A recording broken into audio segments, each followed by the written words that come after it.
All right, guys, good morning. We're going to get started soon.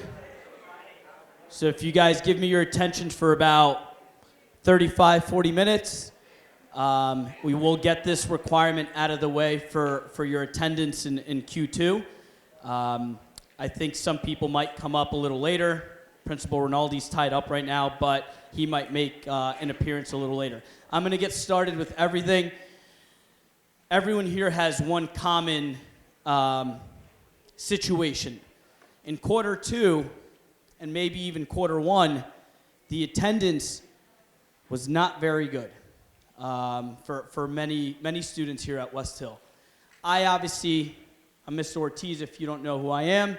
I'm the attendance guy here at school. So I'm the one that is a pain, saying, hey, you got to send me a note, and I'll excuse your absence. You give it to me in person, you most likely will hear me say, upload it onto the form. If you have any problems with that, you come and let me know. I want you guys to know that I'm more than happy to help with exempting and excusing absences. Trust me, if you've gotten to know me, I really do try to help whenever I can.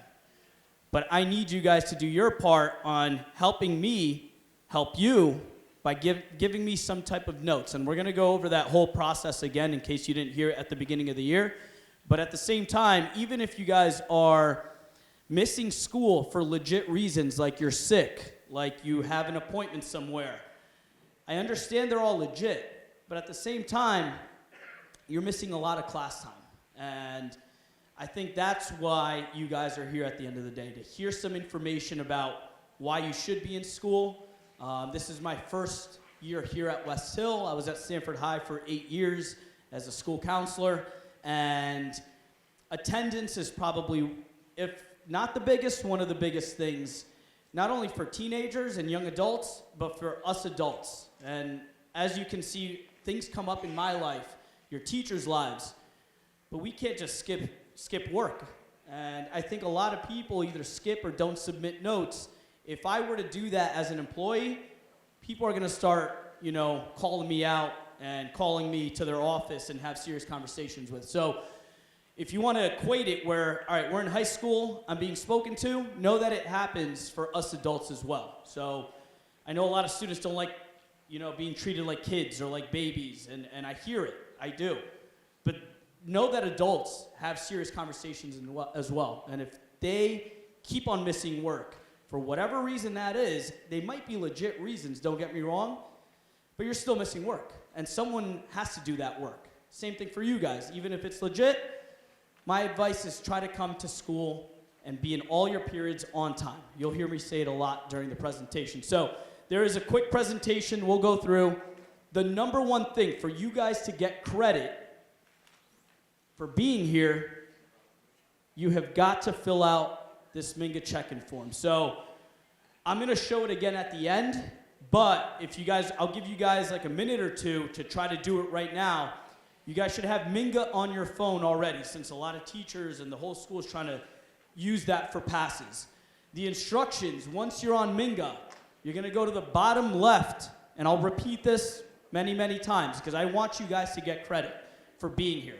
If you guys don't have Minga, or your storage or whatever the case is doesn't allow you to, at the end of this whole thing, I'm going to be standing right there with my computer, and I'm going to be checking you guys in as well. Do me a favor to save everyone work. If you can download Minga, please download it. You log in and do it that way. That way we avoid having so many people come and check in at the very end. But you could either use the Minga app or go to minga.io and log in through there. So even if you can't download it, you can still go to Safari, Google, and go to the website minga.io. You would click on the bottom left, My Tools, then somewhere in there it says Self-Check-In. Then there is the camera screen. If it's dark or black and it doesn't show, you got to go to your settings, allow Minga to use your camera, go back and do it again, and then it's going to ask you allow check-in. Okay, I'm going to get moving. It's going to come back at the very end. All right, guys, listen up. So this is the main part of the presentation. Before that, this is going to be what we're going to go through. So we're going to do the Minga check-in. We're going to talk about the importance of attendance, impact on your student record, review the attendance policy again. We're going to explain this whole AGR process on how to avoid getting an AGR and an F. We're going to talk about ways to improve attendance. We're going to talk about some resources that are offered to you guys as students.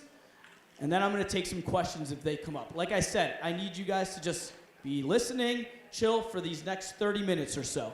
At the end, questions, I'll check people in at the very end, all that stuff. But just please, please, please be chill. First thing, so importance of attendance. There's going to be a short video, 2-minute video at the end of the slide. But like I was saying at the very beginning, I as an adult, teachers, staff members, everyone as an adult, wherever they work, attendance is maybe not taken on Power School, but people want you to be there in person on time. If you're late here and there for legit reasons, maybe your boss doesn't say anything. If you're late every day, if you want to leave early every day, someone is going to start having a serious conversation with you. Again, I try to equate things high school to life after high school. Even though it's not exactly the same, it's very similar once you guys graduate from here.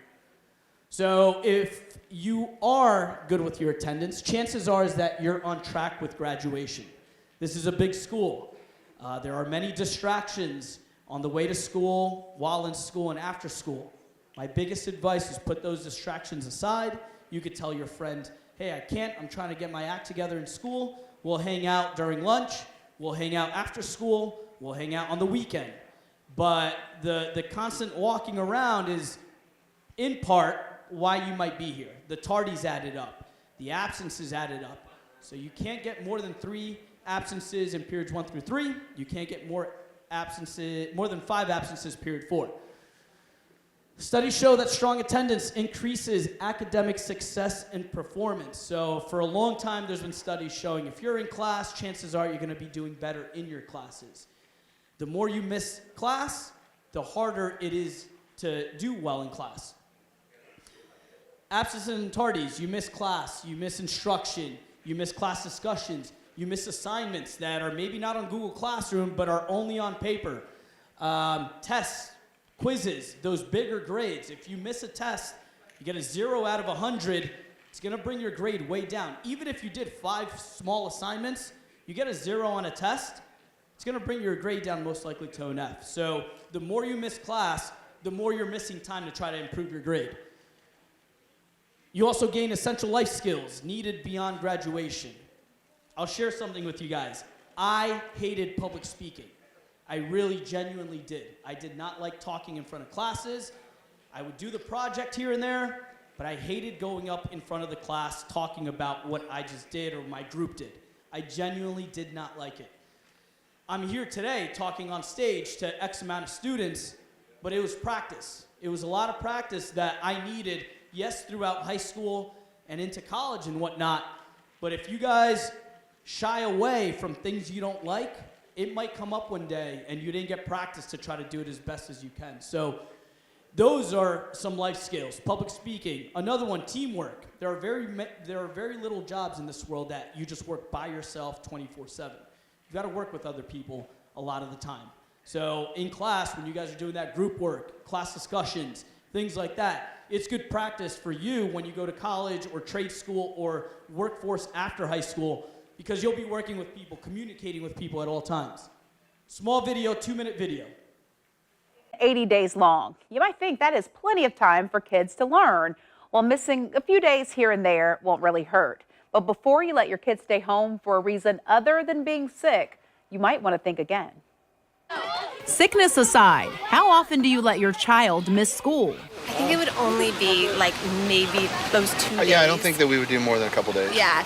Bob Piagnata is the dean of the Curry School of Education at the University of Virginia. He and fellow researchers followed 1,300 kids from birth through high school and examined trends in school attendance. They found missing school starting in kindergarten could become a habit. But if someone is on the upper edge of absenteeism in any given year, they tend to be on the upper edge of absenteeism across the years. And when you start looking across years, they miss a lot of school. The researchers found chronically absent students missed 189 days between kindergarten and 8th grade, or more than a full year. Those missed opportunities for learning add up. More absences between kindergarten and 8th grade tend to predict poor performance at age 15. The absenteeism had an effect on standardized test scores and GPA. Students also exhibited sadness and withdrawal. Piñata says if a child asks to skip school, it could indicate an underlying problem that should be addressed. So parents have to ask these questions in gentle and sometimes subtle ways. Start by asking who they hang out with during the school day and who they sit with at lunch. How do they feel about their teachers? Which classes do they like least and why? Advice that could help parents and teachers increase a child's school attendance. Researchers say by the end of 8th grade, a typical child misses about 63 days. That's about 6 to 8 absences every year. Impact of attendance on your academic record. So everyone here has some type of record in our system since the day you started in Stanford Public Schools. Pre-K, kindergarten, 5th grade, whatever grade you got here, everyone has an academic record of some sort. Once you guys get to high school, you need credits to move on from grade to grade. And in 8th grade or 7th grade, middle school, they don't do credits the way they do credits in high school. 7th to 8th, you might have failed, 6 out of 8 classes. You still moved up to 8th grade. You did it again 8th grade to 9th grade, you moved up. Once you're in 9th grade, you need to pass a certain amount of classes to move up to become 10th, 10th to 11th, 11th to 12th, and eventually 12th to graduate. We'll get into that on the right side where it says credit point system.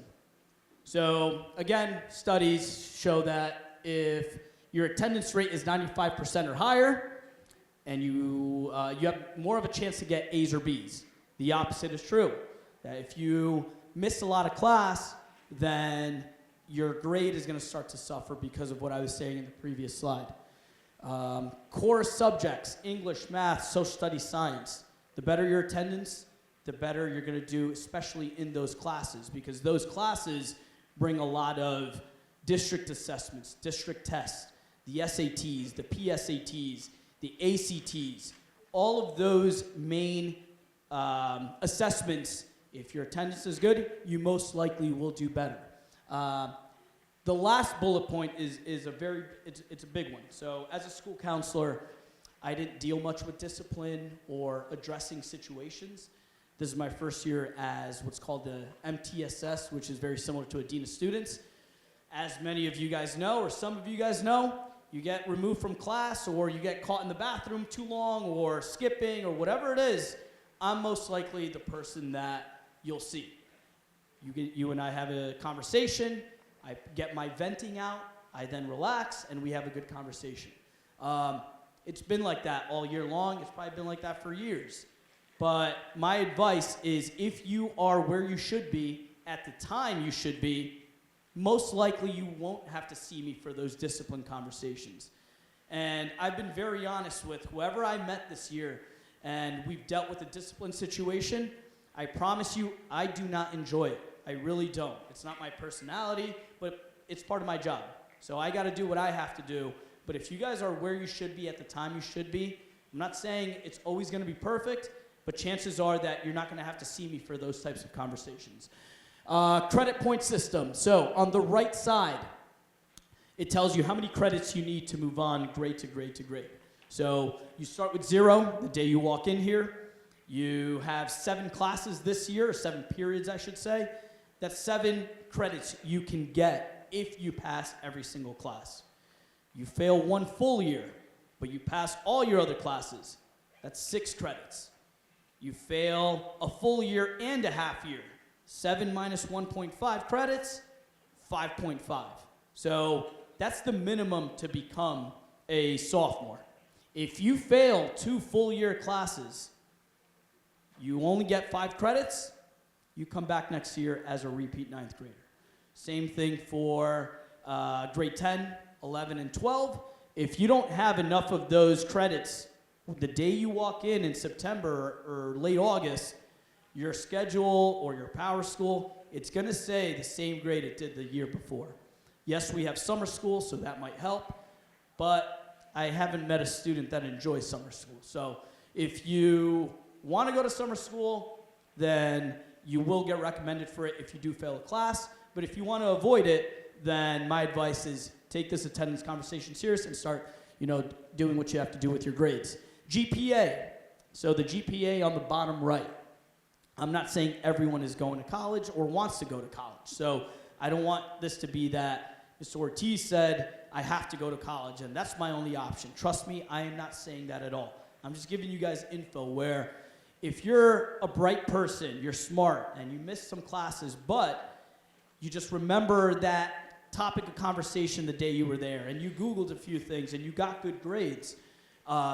If you didn't go for certain things like do nows, or class discussions, or those small grades, your GPA can suffer from it.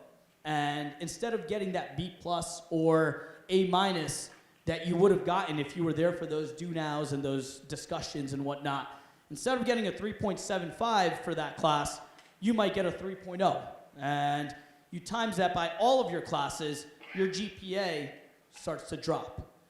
Yes, it's good for college applications, but it also, if you apply to trade schools, if you apply to anywhere that needs your transcript, which is your list of classes that you took in high school, along with the grades that you earned in high school, the GPA number is always going to show.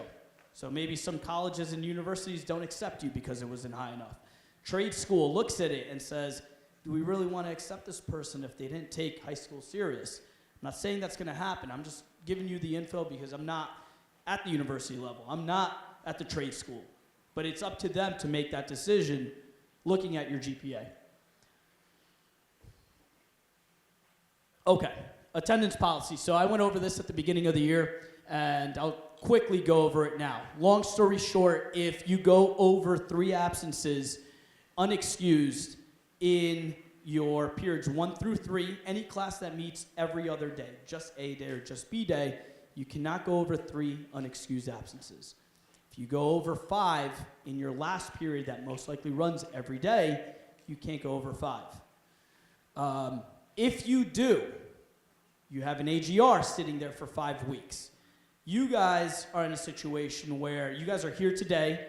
At the end, I'll give you guys time to fill out that form that was sent to you in that AGR notification. If you did it already, then you're good. But that is the attendance policy. 4 tardies equals 1 absence. So in the system, the reason why you see on here 0.25, 0.5, and 0.75, if you have 1 tardy and 1 absence, it basically counts as 1.25. If you have 2 tardies and an absence, 1.5, 3 tardies, 1.75. The 4th tardy puts you at 2 absences. Does that make sense? Exempt reasons. So these are all the reasons that the policy lets you submit notes for. You'll see that if you left school early because you had to go to work, if you give me a note that just says family emergency, personal reasons, stayed home because I had to translate for my mom, those are all legit reasons. I promise you I understand, and life throws things at us that are unexpected. But you'll see I don't have a code for that. And I have this conversation with a lot of students, and I started off by saying, if you're out for a legit reason, I understand you didn't lie to me or whatever it is, but when people get upset with me is that I don't have a code for personal reasons. I don't have a code for family emergencies. I don't have a code for vacations, for family trips. So it's not like I wrote this, but I do need to follow what I have to do with the policy. Now, I'm not saying don't have a conversation with me, and if I'm able to help you, trust me that I will, but if I'm not, I'm also going to be honest and say, hey, you've already used your, out of your 3 absences that you get, 2 of them you used. So make sure you don't go over, and for future absences, make sure it's for one of these reasons. So anytime you have a question about any of these absences and coding, and you submit a form and it didn't show up on your power school, come and look for me. I'm in the Rainer CAF every single day, all 4 waves, and you can email me. some people come and see me, my door's closed, I'm not there, just try me again. But if you stay quiet, then I can't tell you how to fix it if there's a way. When you submit notes,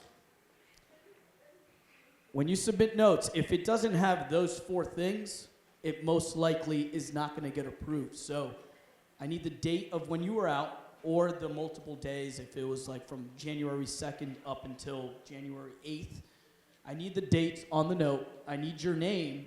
I need the reason you stayed home because you were sick, and a parent or guardian signature of some sort. If it does not have those 4 things, or if it looks like any of the bottom down there, the first one basically says, I think it says, I wasn't feeling well, I stayed home. Something along those lines. I get it, but I need what date, I need your name, I got the reason, but I do need that parent or guardian signature. The second unapproved one says, I think it's like a civics homework. I can't do anything with that. I get that it's a requirement on the form, and that you just want to submit it, but it's not going to get approved if you submit your civics homework.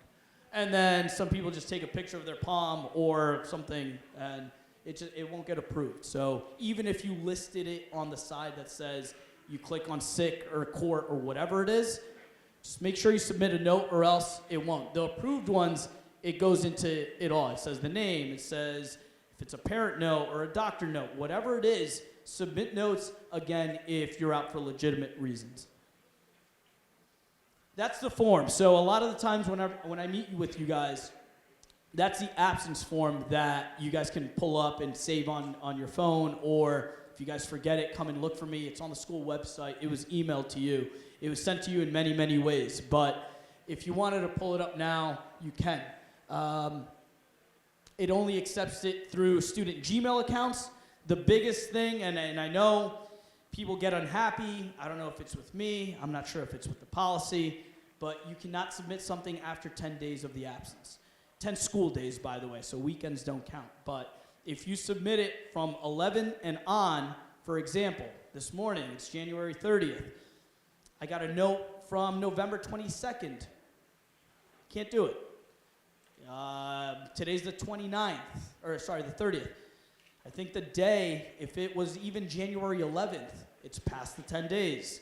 So I need you guys to do your part so that I can do my part. But it's a big, sincere apology whenever you ask me, and it's more than the 10 days. But come and talk to me. If it is something that was an emergency or whatever it was, I do try to help out, like I said. But if it's something I can't do, the policy says no more than 10 days.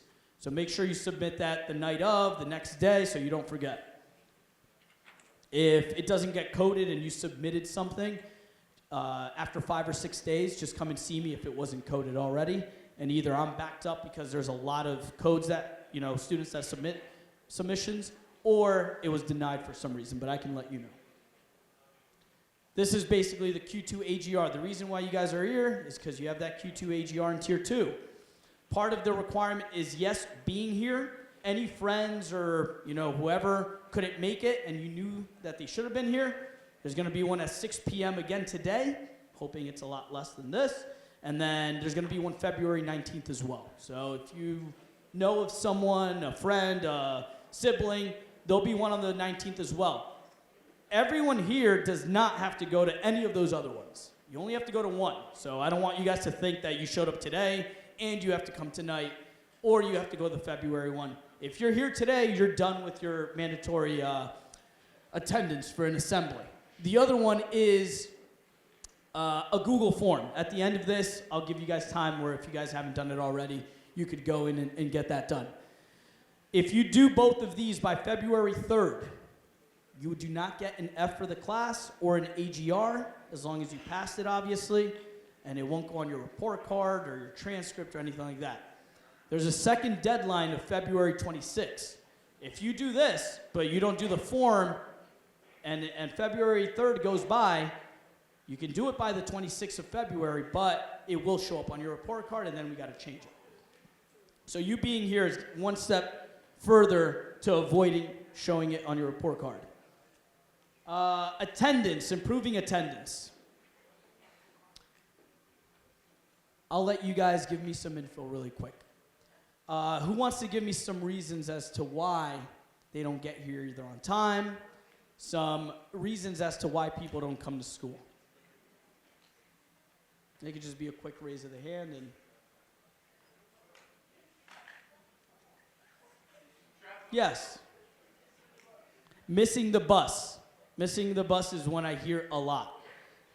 It's legit. It is a reason. My biggest advice is don't let it happen too often because I don't have a code for missing the bus. Now, when I get a notification from the bus company that, you know, something happened with the bus or whatever, or if you are having bus issues for whatever reason, come and let me know because then that's something that I can help out with. Missing the bus, thank you. Who else? No ride. So that's another one where I know there's school buses, but if you miss your bus and you don't have a ride, I know Ubers and Lyfts and all that stuff are expensive, then make sure you don't do it more than 3 times. I mean, I can't code something for a no ride or a missing the bus. Anyone else? Say it again? Traffic, that's another big one. People get here at school, staff members, and I'm not saying you should do this, but people drive from like Trumbull, people drive from Monroe, Milford, Bridgeport. They wake up early, and there's only one way to get here on time because that traffic down the Merritt and I-95, it gets packed. So biggest advice is you have to wake up earlier. I know it's not the most pleasant thing to do, but it's one way to get here and avoid some of that traffic. Some ways to improve attendance, which kind of ties in with what we were just talking about. Prepare for school the night before. You guys see the tie here. You guys see I wear a bell. You know, I do all that. There's things I do the night before. I don't want to spend my whole morning getting ready. If I can tie my tie the night before, I do it the night before. And that saves me a couple minutes the next day. Ironing. I know you guys maybe don't iron your clothes every day, but if I literally had to wake up every day to iron every single piece of my clothing, it's time that I could have done it the day before. So if there's any way to do things the day before to make it quicker the next day, that's one idea. Setting an alarm earlier. I am one that hits snooze. I do hit snooze almost every day. When I realized that I was rushing too much, I set it 10, 15 minutes before I usually do. I know it's not a popular thing to do, to wake up earlier, but you know yourself better than anyone in this world. And if you know that you might need to change the way you set your alarm or raise the volume or change it to that siren sounding one that's super annoying, those are all things that you can do. 3, identify what makes you want to skip. If the class is boring, if it's a tough class, find solutions. So I know it's a lot easier to say and more difficult for you to do, but if it's early on in the year and you might do this already and you might say, no, I've done this already, and I'm expecting some of you guys to say it, but if it's early on in the year, you go to the class and you're like, oh, I did not pick this, I do not want to be here, I have no interest in X class. Biggest advice I could give you, if it's early on in the year, the first 2-3 weeks of school, you go see your school counselor as soon as you can. Yes, they're busy. Yes, they're not always there. Yes, you email them and they might not respond quickly. Yes, I know. But if you want something at the end of the day, you got to insist. And now they give you a reason. I'm not saying insist. If it's a legit reason as to why. All the other classes are full. You need this for graduation. You got to listen to their side of it too. They're wanting you to stay in a class that's for graduation or that they can't move you. But if it's early on in the semester and it's a class that you really didn't pick or you aren't interested in, my advice is to try. If at the end of the day you can't switch out of it, biggest advice is to still go and try your best in the class. Boring classes. I've spoken to some of you guys about it. If you find a class or you did your work and now you're just sitting there waiting. I know it's boring sometimes, but there's nowhere else to go. I mean, you could go use the bathroom for 5 minutes, but you got to come back. And It's like me when I go to my meetings. Do I enjoy every single one of my meetings? I do not enjoy it every single one of my meetings. But I have to sit there with a smile because that's where I should be at the time that I need to be there. So those are some things that I try to explain with some real-world advice. Number 4, seek help from a school counselor, social worker, trusted adult if you're struggling with personal issues that affect your attendance. So again, if you need to work to help family, some students don't have like a secure living arrangement, things going on at the house that are affecting your attendance here. Those are things that if you stay quiet, it's going to be very difficult for us as a school to try to help you out. You find someone that you've built a relationship with, and that could be your school counselor, that could be psychologist, social worker, a teacher that you catch up with about other things. I would say my biggest advice is try to talk to someone. Try to make a connection, regardless of attendance or not. Try to make a connection with some type of adult here. I think it's always good to be paired up with someone that can give you some good advice. Gmails. How many people here check their emails, their school Gmails? Not many. Biggest advice, and I appreciate the ones that do check it. As staff members here, we have to check it every day. There's major announcements that we need to share, blah, blah, blah. You guys are, some are 9th graders, some are seniors here. As you get older, work on checking your emails. It's a quick look, open, doesn't interest me, it's a club that I'm not interested in, all right, you move on to the next one. But some teachers send you guys things that you should know. I've sent out a few things, attendance related. There's other information that gets sent to you guys, but that's one thing that can help. Number 6, check Power School. So there's been many times where students stay after school for detention, or I meet with students and I give them their grades. Some of them look at me like they've never seen their grades all year long. They're like, oh, I didn't know I had this, I didn't have this. That's what you should be doing on your own time. I don't mind doing it, trust me, I don't. But it's something that it's your grade at the end of the day, and you should be up to date. If you check things once a week and you see an assignment that you did and the teacher hasn't graded it, that's why you should be checking it. So you can go to that teacher and say, hey, miss, I did this, why isn't it graded yet? They'll give you their answer. And the last one, make sure to submit any absences through the absence form within 10 days. I went over that one already. And then we're almost done here.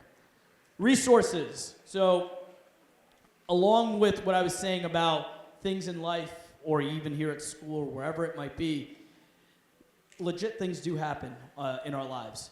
There is help. So there are people here at school along with people in the community. Some of you might be paired up with a social worker, a school psychologist, or support staff member already. We've got a school counselor for each and every student here. We've got the school-based health center. It's right next to the nurse's office. They don't only do physicals, they have dental work they do mental health support. They have many, many ways that for free, without needing insurance, they can help you guys out. So if you do need a physical eventually, if you need shots, immunizations, things like that, then the health center can help you out. And then here in the city of Stamford, these are just some child guidance, family centers, community health center, and dial 211. Dial 211 is you literally just pick up your phone and you dial 211 call. It's mostly mental health support. There's other options on there as well, but if you're not in school and you need some support, 211 is usually the quickest one that you can do from where you are. The other centers are usually appointment-based, therapists, social workers, things like that. Okay, before I give you guys time to go into the form and get that done, that way you guys just get it done and you're done with it. Do you guys have any questions? I don't like to be the only one that speaks at things. I try to give people voices, and if you have legit questions, any type of question, this is a good time to get it out. Know that I'll give you the best, answer that I can give, but if it's something I don't know how to answer, I'll write it down and I'll get back to you. Any questions about any of the things that I just went over? Yes.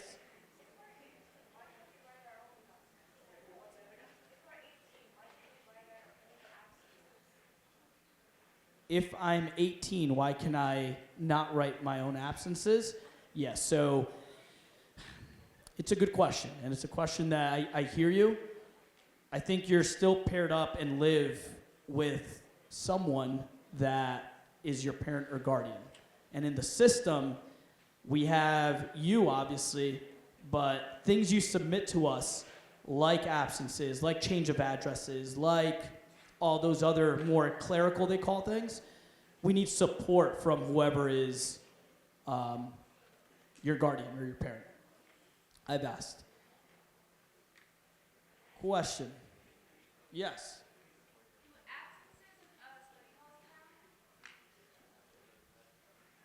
The question was, do absences for study halls count? My question back is, count in what way?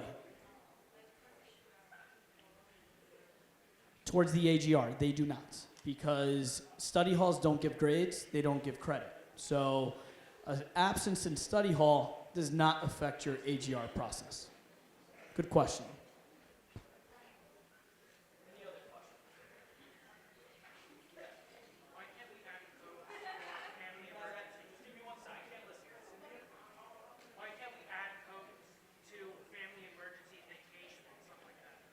Why can't I code family emergencies and vacations?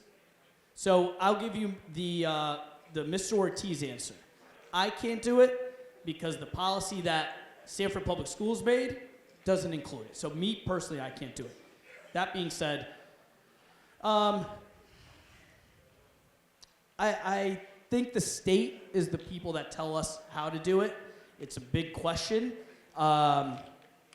I'm not sure. I don't know if I have a go-to answer for it. I just know that I can't because of Sanford Public Schools not, agreeing to that. But I know family emergencies come up. I guess my biggest thing is I would have to learn more about what that emergency was to try to help you out. So if emergencies do come up, come in. You guys can talk to me if you guys want, or your school counselor, or your trusted person, and they can bring it up to me. I'll try to help you out, but that's my answer. Any other questions?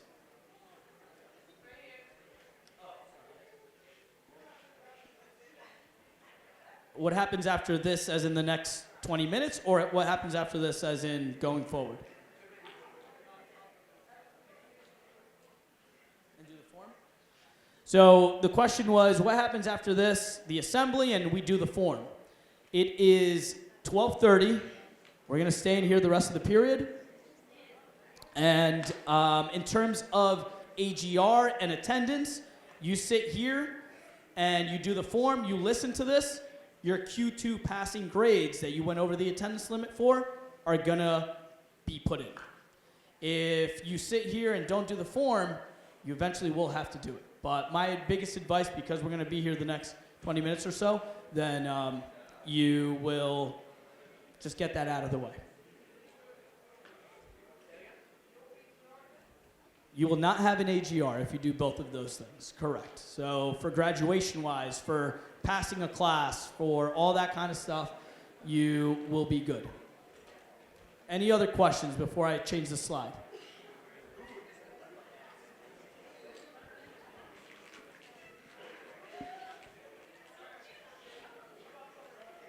Quarter one AGRs I can't do anything about anymore. So I know people have been asking me that. They thought that this was maybe going to fix their Q1 AGR. It's not something I can do. This is just for quarter two. Quarter three, so I'll backtrack really quick, and if you want, you can start filling out the form if you want to start logging in. But Q1 to Q2, you weren't allowed two or more absences during the first 5 weeks of the new quarter. This quarter, Google Form and Assembly. I'm going to be honest, quarter three to quarter four is most likely going to go back to that no more than 2 absences. Just letting you guys know. Quarter four, at the end, I'm not sure yet, and I'll make sure I tell everyone. But there was the no more than 2 absences those first 5 weeks. Then this is the one with the form and the assembly. The next one at the end of quarter three will be no more than 2 absences the first 5 weeks of quarter four. And then again, I'll tell you guys quarter four what we're doing for that one once I know. So on the slideshow here, it gives you the steps as to how to fill out the Google form. My advice is you can pull out your Gmail school account, you type in, on the right side you see that says AGR notification. That's the subject line of the email that you guys got. Towards the middle of that, there are some links to a form. You pull up that form, your name, student ID, all that personal information goes in on page 1. Then you hit next. There's going to be some questions about what you just saw on here. And you hit submit at the end. Any questions with any of that? Okay. While all that is going on, I'm going to start taking the attendance for the people that could not go on Minga. We're going to start with this group here. Who couldn't log in on Minga here? Okay, do me a favor. If you couldn't in here, just come along this side right here and I'll help you out.